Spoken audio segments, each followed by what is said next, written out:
Commander Abhinandan Wagah border से लगभग 2 बजे के करीब लौटेंगे।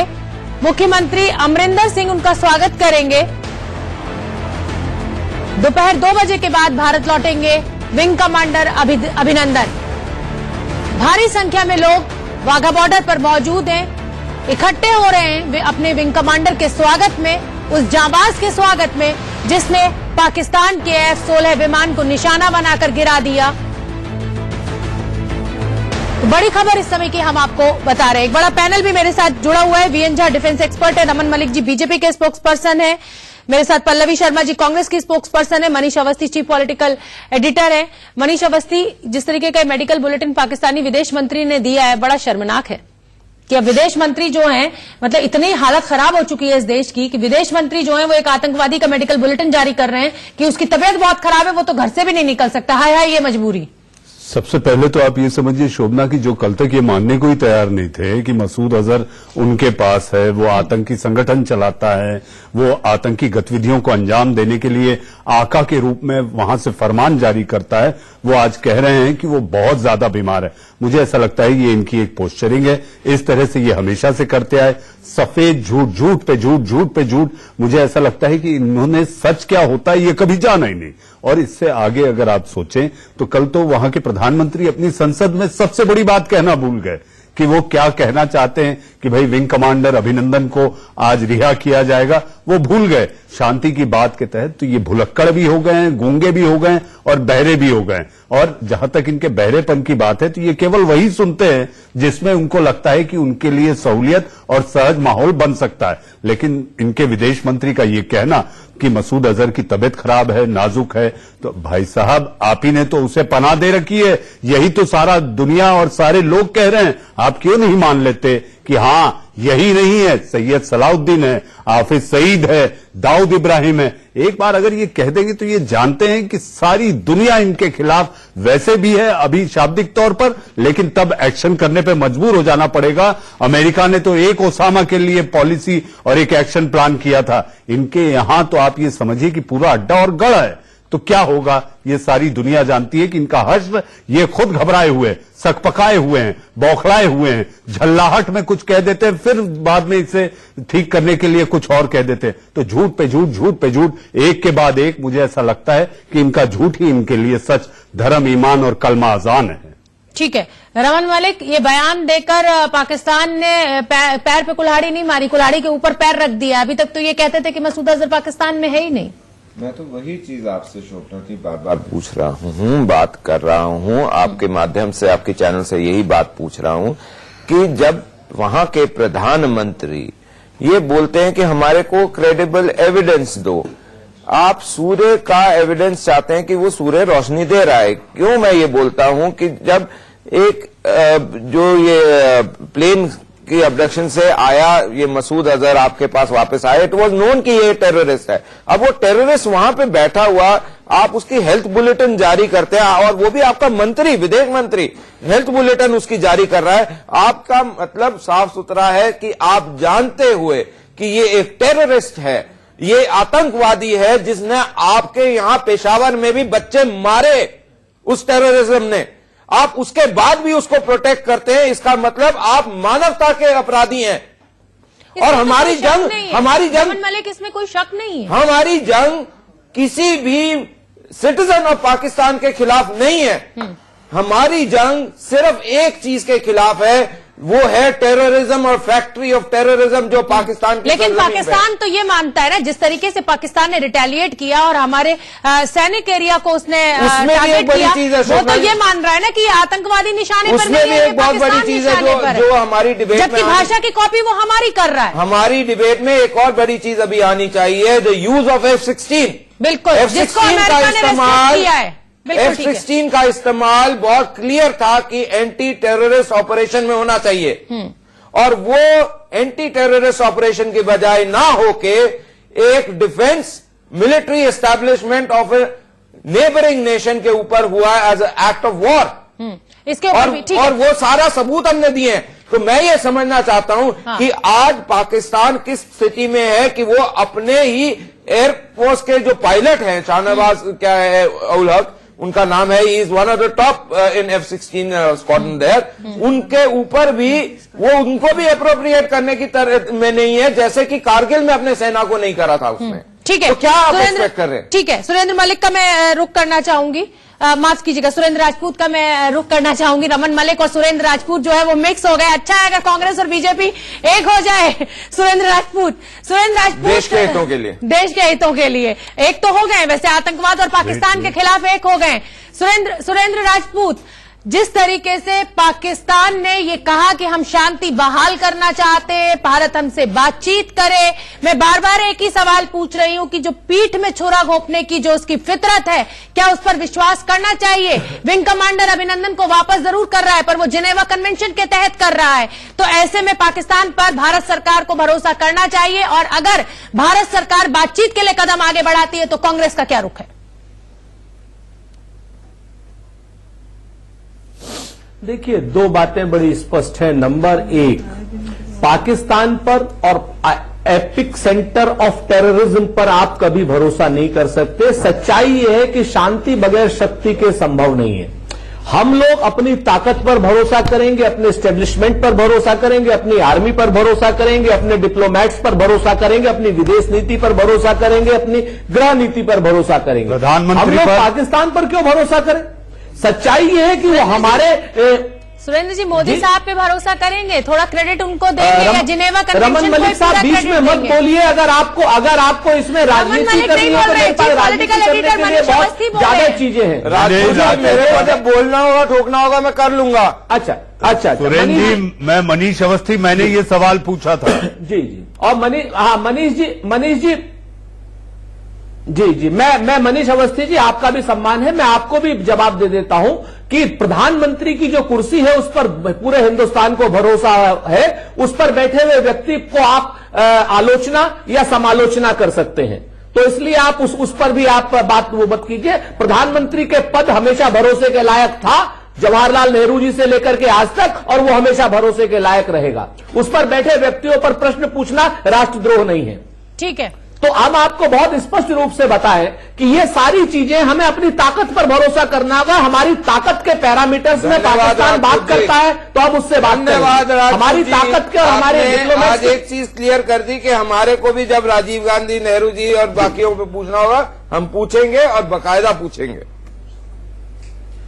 वो तो आप पूछते ही रहते हैं, नेहरू की कश्मीर नीति, हाँ, निश्चित तौर पर अपनी रैली से बोलते हैं, तो इसमें अब क्या नया करेंगे रमन मलिक? ये तो आप हमेशा आप लोग क्या करते हैं उसको छोड़ दीजिए, वो ये वक्त नहीं है। पूरी कीजिए सुरेंद्र राजपूत। ये हाँ ठीक है, आप उस पर भी पूछिएगा। अगर आप मथाई की किताब पर पूछेंगे तो बहुत सी चीजें सामने आ जाएंगी। अगर ऐसे क्लर्कों की किताब पर आपको पूछना पड़ेगा रमन मलिक जी, तो ये आपका मानसिक दिवालियापन है और कुछ नहीं है। खैर, वो आपका अपना हिस्सा है। क्योंकि इसमें पाकिस्तान की बात हो रही है तो हम लोग अपने मतभेद नहीं जाहिर करें तो अच्छा है। जी पूरी कीजिए। पाकिस्तान पे भरोसा करना बेहतर है, क्योंकि देश के बाहर बड़ी अलग अलग आवाजें जाएंगी। पाकिस्तान के साथ बातचीत में आगे बढ़ना चाहिए या नहीं? सुरेंद्र राजपूत, कांग्रेस का क्या रुख है? बिल्कुल बढ़ना चाहिए। देखिए, हमने तो कहा जो सरकार का रुख है वो हमारा रुख है। सरकार अगर चाहेगी इन पैरामीटर्स के बीच में, सच्चाई है कि सरकार इन्हीं पैरामीटर्स के बीच में अपनी शक्ति के साथ चाहेगी और वो बातचीत करेगी, तब भी हमारा सकारात्मक रुख। लेकिन एक चीज हम आपको बहुत स्पष्ट बता दें कि आतंकवाद के खिलाफ लड़ाई और आतंकियों के खिलाफ लड़ाई उनके समूल के नाश तक जारी रहनी चाहिए। ठीक है, ठीक है सुरेंद्र राजपूत, बने रहिए। गगनदीप मेरे सहयोगी वाघा बॉर्डर से हमसे जुड़ रहे हैं, उनका रुख करना चाहूंगी। गगनदीप, लगभग 2 बजे के बाद विंग कमांडर लौटेंगे देश में। भारत, पूरा देश स्वागत के लिए तैयार है, पूरा हिंदुस्तान पलके बिठाए हुए बैठा हुआ है। आप ये बताइए, आप वहां पर मौजूद है, क्या जोश आप देख रहे हैं? और भारत सरकार के तरफ से कौन पहुंच रहा है? केंद्र सरकार की तरफ से अमरिंदर सिंह पहुंच रहे हैं, ये हमें पता है। बिल्कुल, आपको बता दें कि अभिनंदन के लिए आप देख सकते हैं कि यहाँ पर जोश कितना ज्यादा लोगों में दिखाई दे रहा है। नाच गाना जो है इनकी तरफ से हो रहा है, ढोल के ऊपर ये नाच रहे हैं। पंजाब की बात करें, पंजाब में हर त्योहार जो है वो काफी खुशी से मनाया जाता है, पर आज का दिन बहुत खास है क्योंकि आज अभिनंदन की घर वापसी हो रही है। और बाबा, आप देख सकते हैं उम्र का, आप अंदाजा लगा के देख सकते हैं कि उम्र इनकी कितनी है, फिर भी सुबह से ये ढोल बजाने लगे हुए हैं। बाबा, सुबह से आप ढोल बजा रहे हैं, थके नहीं है? 9 बजे तक 12 बज के ढोल बजा रहे हैं। खुशी हो रही है, कितनी खुशी आज आपको? मैं हमको बहुत खुशी है, हम मगना जा रहे हैं, हमारा बंदा आ रहा है। अभिनंदन आ रहे हैं, काफी खुशी महसूस हो रही है। कहाँ से आप आए? कहाँ से आप आए? अटारी से। कितनी खुशी आपको? बहुत खुशी आई सर जी, बहुत खुशी सानू। क्या बात है। बोले सोनिया काले। तो आप खुशी देख सकते हैं इन लोगों की, कितनी खुशी आपको महसूस हो रही है। सुबह से ही आप ये जश्न मना रहे हैं। अटारी पर आप रहते हैं, जब तनावपूर्ण माहौल हो जाता है दोनों देशों के विचकार, तो कैसा आपको महसूस होता है? सर जी बहुत खुशी है बॉर्डर पे आके, कि बहुत फर्स्ट क्लास ओली, फर्स्ट क्लास प्रोग्राम चल रहा है ओली। तो आपको खास चीज बताएं कि अक्सर तरफ से रोजी रोटी अपनी कमाने के लिए ये टैटू जो है, स्टिकर जो है वो बनाए जाते हैं, पर आज खुशी का माहौल है तो इनकी तरफ से ये टैटू जो है वो फ्री में बनाए जा रहे हैं। इनकी रोजी रोटी है, पर आज के लिए इन्होंने ये टैटू जो है यही तो देश प्रेम है गगनदीप, यही तो जज्बा है, यही जज्बा है, यही देश प्रेम है। आज आप ये हाँ गगनदीप, बात कराइए हमारी, हम बात करना चाहते हैं इनसे। जी जी, अक्सर आपकी रोजी रोटी है, इसी से आप पैसा कमाते हैं, पर आज आपने ये फ्री सेवा जो है वो सभी लोगों को दी है, जो आ रहे हैं सैलानी, उनकी तरफ से आपको फ्री जो है वो बनाई जा रही है। हाँ आज बहुत खुशी है हमारी। और ये टैटू में आज बना क्या रहे हैं? आज ना करेंगे, किस चीज की सबसे ज्यादा, किस टैटू की सबसे ज्यादा मांग है गगनदीप? क्या विंग कमांडर का टैटू लोग बनवा रहे हैं, देश प्रेम का लिए कुछ बनवा रहे हैं, या राष्ट्रीय ध्वज बनवा रहे हैं? तो आप देख सकते हैं कि राष्ट्रीय ध्वज जो है इनकी तरफ से बनाया जा रहा है, के ऊपर जो है इनके ये भारत का तिरंगा जो है वो बनाया जा रहा है। हालांकि रोज जो है ये अपनी रोजी रोटी इससे ही कमाते हैं, पर आज के दिन इनके लिए ये सबसे महत्वपूर्ण दिन है। आज का दिन ये इनके लिए बेहद खास है, क्योंकि आज देश के सुपर हीरो अभिनंदन की घर वापसी हो रही है और इनके यहाँ गगनदीप बॉर्डर पार का भी हाल हम जानना चाहेंगे। गगनदीप, वाघा बॉर्डर पर बस एक गेट है बड़ा सा, जिससे आर पार भी दिखाई देता है। हम बॉर्डर पार का भी हाल जानना चाहेंगे। बिल्कुल।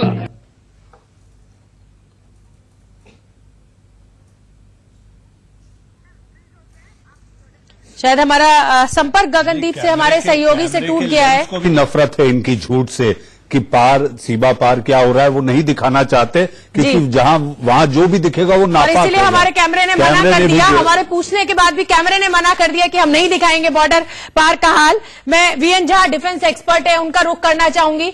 वीएन झा साहब, विदेश मंत्री शाह महमूद कुरैशी कहते हैं कि हालत बहुत खराब है मसूद अजहर की, वो घर से भी बाहर नहीं निकल सकता है। कैसे देखते हैं आप इस स्टेटमेंट को? इससे ज्यादा शर्मनाक कुछ हो नहीं सकता है कि विदेश मंत्री एक आतंकवादी का हाल बताने के लिए बाहर आए, स्टेटमेंट दे रहे हैं।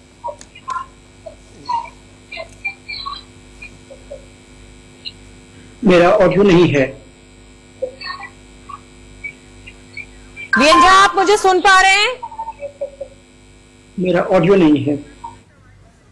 रमन मलिक, क्या करें इस पाकिस्तान का? लेकिन क्या आपको ऐसा नहीं लगता कि पाकिस्तान को तो डील करना ही करना है, जो अपने देश के अंदर, अपनी जमीन पर जो दुश्मन बैठा है, दो तरफा लड़ाई भारत को लड़नी है? बिल्कुल। एक जमात है, वो जमात आज भी जेनेवा कन्वेंशन को या इस देश की सरकार की और डिप्लोमेसी की बात या सेना की बात को ना मानते हुए वो पीस का मसीहा इमरान खान को बता रही है, पाकिस्तान का एक जेस्चर बता रही है। आप ये समझिए कि ये क्या प्रॉब्लम है जो पाकिस्तान ने आज ये कदम उठाया, वरना उन्होंने सौरभ कालिया के साथ क्या क्या करा वो सबको पता है, और लोगों के साथ क्या करा वो भी पता है। प्रॉब्लम ये थी कि वो F-16 नहीं, इस बार ये भी मैं समझना चाहूंगी, इस बार क्यों इतना अच्छा चेहरा दिखाने के लिए पाकिस्तान दिखा रहा है? लड़ाई करने के लिए आपको अपनी एक फाइनेंशियल हालत होनी चाहिए। एक इंटरनेशनल कम्युनिटी आपके ऊपर सवाल करेगी कि जब आप पास टेररिस्ट हैं तो आप उससे मना क्यों कर रहे हैं और उनको डिफेंड क्यों कर रहे हैं, और उनको डिफेंड करने के लिए आप एयर स्ट्राइक करने की चेष्टा करते हैं। तीसरी बड़ी चीज जो हमारे को समझनी चाहिए, पाकिस्तान एज ए स्टेट अपनी डेमोक्रेसी को झूठ कर रही है, अपने सिविलियंस के साथ एक मजाक कर रही है, उनको पॉवर्टी में डाले, वहां बिजली का पंखा यूज करना, गीजर यूज करना एक लग्जरी को बार बार बताया जा रहा है। क्या आप आज मानवता के हक पे आप ये सोच सकते हैं कि इस पूरे विश्व में 21वीं सदी के अंदर इस प्रकार के एम्बार्गोज एक पब्लिक के ऊपर लगाए जाएं? आप अपनी चीजों को पूरा करने के लिए कटोरा लेकर बाहर भी और भीतर भी लोगों से पैसे मांग रहे हैं। आप टैक्स लीजिए, उसके बाद भी दूसरे देश में आप और आप आतंकियों को अपने देश को देख आप अपने इन पाकिस्तान में जो जनरल हैं उनको बड़े बड़ी रियासतें बना के दे रहे हैं। हो गया उसका, दूसरों के लिए जो गड्ढा खोद रहे थे उसमें वो खुद ही गिर चुके हैं। पलकें बिछाए बैठा है विंग कमांडर अभिनंदन के स्वागत में। हमारे सहयोगी भी वहां पर वाघा बॉर्डर पर मौजूद है। वाघा बॉर्डर से लगभग 2 बजे के बाद वो पहुंचेंगे Hindustan. V N Jha defence expert हैं, रमन मलिक बीजेपी के स्पोक्स पर्सन हैं हमारे साथ, और सुरेंद्र राजपूत जी कांग्रेस के स्पोक्स पर्सन हैं, मनीष अवस्थी हमारे चीफ पॉलिटिकल एडिटर हैं। मनीष जी, ये जो पूरा सिनेरियो चल रहा है, जिस तरीके से तनाव होता है, आतंकवादी कैंप को ध्वस्त कर दिया जाता है, पाकिस्तान के F-16 को गिरा दिया जाता है, हमारा पायलट उनके कब्जे में आ जाता है, अगर मैं आज के हालात की बात करूं तो कुछ तनाव कम हुआ है? देखिए, तनाव कम होने की बात, आज की बात जो अगर हम कह रहे हैं, लेकिन अमेरिका के राष्ट्राध्यक्ष ने तो कल ही कह दी थी कि भाई ये तनाव बहुत जल्द कम होने वाला है, बहुत जल्द अच्छी खबर आने वाली है। तो मुझे ऐसा लगता है कि अब इसके बाद विंग कमांडर अभिनंदन के लौटने के बाद, हालांकि पाकिस्तान अपनी हरकतों से बाज नहीं आ रहा शोभरा, आप देखिए कि सीमा पार से उसकी जो फायरिंग है वो लगातार जारी है, वो रुक नहीं रही, तमाम उल्लंघन कर रहा है, लेकिन इसके बावजूद वो बेगैरत और अपनी शर्मो हया से वो बाज नहीं आता। तो इसको सीख, एक बार ऐसी सीख होनी चाहिए जिसके तहत ये समझ जाए कि इस तरह की कोई भी नापाक हरकत उसको इसको सहन करना होगा या इसका बहुत नुकसान उठाना होगा, ये समझना उसके लिए जरूरी है। और इसके साथ साथ, चूंकि मैं ये समझता हूं बुलेटिन कुछ ही देर में खत्म हो जाएगा, कुछ ही मिनटों में, तो मुझे एक लाइन याद आती है इन बेगैरतों के लिए। वो लाइन ये है, मत एतबार करना इनकी नीयत पर, मत एतबार करना इनकी नीयत पर, इनकी बातों में झूठ, फरेब और मक्कारी शुमार है। बिल्कुल आप ठीक कह रहे हैं, और ये तस्वीरें लगातार हम अपने दर्शकों को वाघा बॉर्डर से दिखा रहे हैं। लोगों के अंदर बहुत जोश है, और अभी हमारे सहयोगी ने हमारी बात भी करवाई एक उस आर्टिस्ट से जो कि टैटू बनाता है, और आज वो फ्री में टैटू बना रहा है। आप सोचिए कि कितना खुश है देश। रमन मलिक, यही देश प्रेम है और यही हिंदुस्तान है।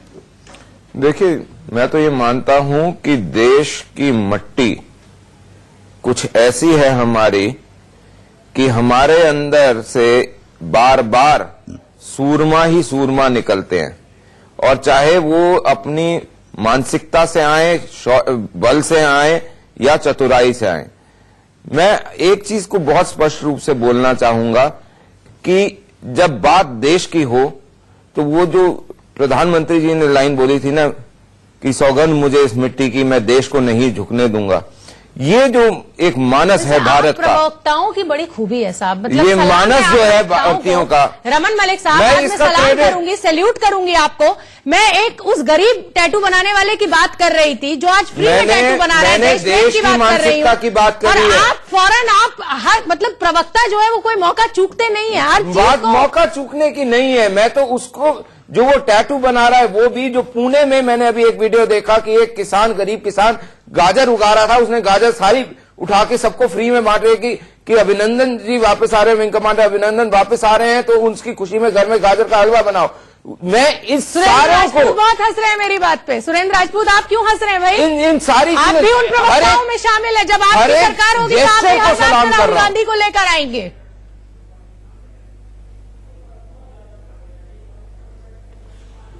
शोभना जी, आप हमें हमेशा सुनती हैं, हम आपको सुनते हैं। कि आपको कभी लगा कि हम खामखा में इधर से उधर की बात करते हैं? हम तो कोशिश करते हैं कि आपकी बात का ही जवाब आप इस जज्बे को सलाम करते हैं कि नहीं करते कि एक गरीब टैटू वाला जो रंगों की मदद लेके झंडे और छोटे छोटे टेम्परेरी टैटूज बनाता है, आज वो फ्री में काम कर रहा है, वो भी विंग कमांडर अभिनंदन के स्वागत में पलकें बिछाए हुए बैठा हुआ है। सुरेंद्र राजपूत, मैं पूरी तरीके से उस शख्स के जज्बे को, ये जो बुजुर्ग खड़े हुए हैं जो ढोल बजा रहे हैं, इनके जज्बे को, और वाघा बॉर्डर पे खड़े एक एक इंसान के जज्बे को, जो अपना काम छोड़ करके देशभक्ति की भावना से ओतप्रोत होकर के वहां पर खड़े हैं विंग कमांडर अभिनंदन का अभिनंदन करने के लिए, हर शख्स को मेरा सैल्यूट है, हर शख्स को मेरा सलाम है। ठीक है, इसमें कहीं पर भी कोई नहीं, पूरे देश जो है अपने अपने तरीके से इंतजार कर रहा है। लेकिन पाकिस्तान पर एक ही लाइन है जो भी मनीष जी ने बोली थी कि पाकिस्तान पर भरोसा करना उचित नहीं। एक बड़ा पुराना शेर था ना शोभना जी कि समंदर ये तेरी खामोशी कुछ और कहती है, मगर साहिल पे टूटी कश्तियां कुछ और कहती है, और मेरी आंखों ने देखे इस शहर के कई मंजर, मगर अखबार की सुर्खियां कुछ और कहती हैं। तो पाकिस्तान के ऊपर इस अपनी शक्ति पर भरोसा कीजिए, पाकिस्तान पर भरोसा मत कीजिए। वो तो हम कभी करेगा नहीं। हिंदुस्तान तो अब इतने घाव खा चुका है। और मनीष जी, आपके साथ कंक्लूड करना चाहूंगी। 10 सेकंड में सर अपनी बात पूरी कीजिए और फिर हम खबरों के सिलसिले को आगे बढ़ाएंगे। मनीष अवस्थी। देखिए, सारी दुनिया का और खासकर भारत के 130 करोड़ जनता का इंतजार केवल पलक पावड़े बिछाए उसी रॉक स्टार विंग कमांडर अभिनंदन के लिए। ठीक है, चलिए आप